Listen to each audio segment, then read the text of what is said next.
Hacks e fangames. Ambos trabalhos que são feitos por fãs que ao mesmo tempo são bem parecidos e ao mesmo tempo são muito distintos. Onde por um lado temos os fangames, jogos criados do zero por fãs ou a partir de uma engine também criado por algum fã, e por outro lado temos as Hacks, modificações de algum jogo já existente feitas por algum fã, às vezes podendo ser alguma modificação simples ou uma modificação completa. Provavelmente alguma vez ou outra você já se deparou com algum dos dois, e hoje eu gostaria de trazer as vantagens que cada um traz, seja em questão de desenvolvimento e em questão de acessibilidade. Meu nome é Luiz de Monsores e sem mais nem menos, partiu!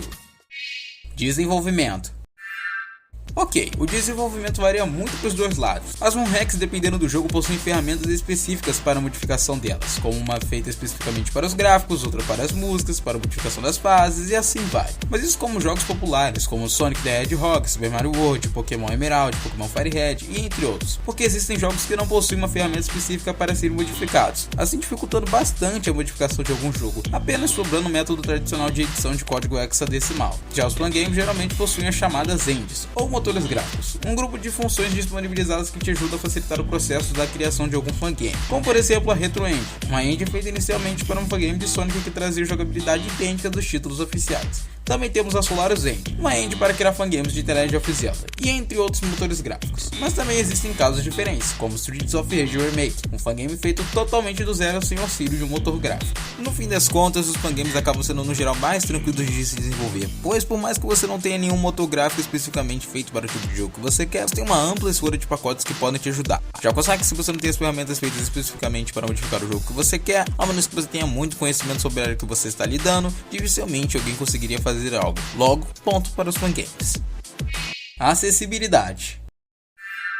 Aqui as coisas começam a se diferenciar um pouco. O ponto que eu quero levantar com acessibilidade é de que maneira e como você pode jogar alguns dos dois. As hacks geralmente ficam restritas ao console de origem do jogo original, sendo assim apenas podendo ser jogado através de algum método diferente do próprio console, onde dependendo do jogo original pode ser everdrives ou desbloqueios do console. No entanto, as hacks geralmente, como de costume, são jogadas por emuladores, o que abre uma brecha gigante para serem jogadas em diversos dispositivos, não só se restringindo ao PC, como também podem ser jogados em dispositivos mobile, consoles desbloqueados e às vezes até pelo navegador. Já os fangames são um caso diferente, porque muitas das vezes a arquitetura da engine que está sendo utilizada ali naquele jogo pode não ser compatível com o tipo de processador de um certo dispositivo. Pelo seguinte motivo, os computadores no geral tendem a utilizar como padrão o processador x86, que são focados para estruturas mais complexas. Já os celulares utilizam o processador ARM, que serve mais especificamente para tarefas mais simples. Claro que existem muitos motores gráficos que são feitos para ambos tipos de arquiteturas, mas infelizmente grande parte dos fangames não tiveram esse suporte. Logo, ponto para as Hacks.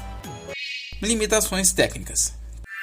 Tá, nesse aqui é meio óbvio, mas vamos lá. As hacks parte das vezes estão muito limitadas ao que existe dentro do jogo original, como a edição dos gráficos, edição da paleta de cores, edição das músicas e principalmente a edição de algo novo. No entanto, existem maneiras de contornar esse problema, como um método de expansão de ROM, uma maneira de criar mais espaço para introduzir mais conteúdo. Mas claro, apesar de tudo, ainda temos que elevar o que os consoles originais ainda suportam, para que não haja nenhum tipo de bug ou crash durante a execução da hack. Já os fangames praticamente não possuem nenhum tipo de limitação, ao menos que você esteja trabalhando em um homebrew, algo direcionado para algum console, o que acaba envolvendo limitação por si só. Óbvio quem leva melhor, ponto para os fangames. Quantidade.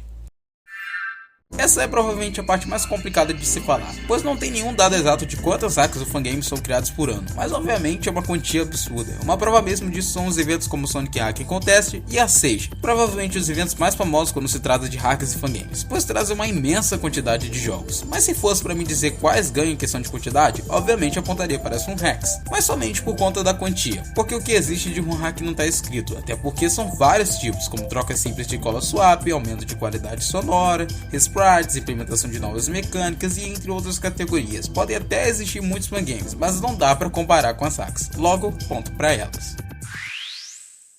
E mais uma vez chegamos ao fim de mais um vídeo, e quem diria que o nosso veredito final acabaria sendo um empate. Eu mesmo achei que por algum momento os fangames levariam a melhor. No entanto, fica claro que as hacks também não são pouca coisa não. Até pessoalmente chega difícil escolher um lado, porque eu posso ficar impressionado com o que um fangame pode trazer, mas existem hacks que literalmente conseguem ultrapassar o limite do jogo original de uma maneira impressionante. Sem contar a nostalgia que também apela para os dois lados. Nessa você é obrigado a ficar neutro. Mas e você? Algum desses dois fez parte da sua vida? Qual você prefere? Deixe aqui nos comentários. Obrigado por ter assistido até aqui.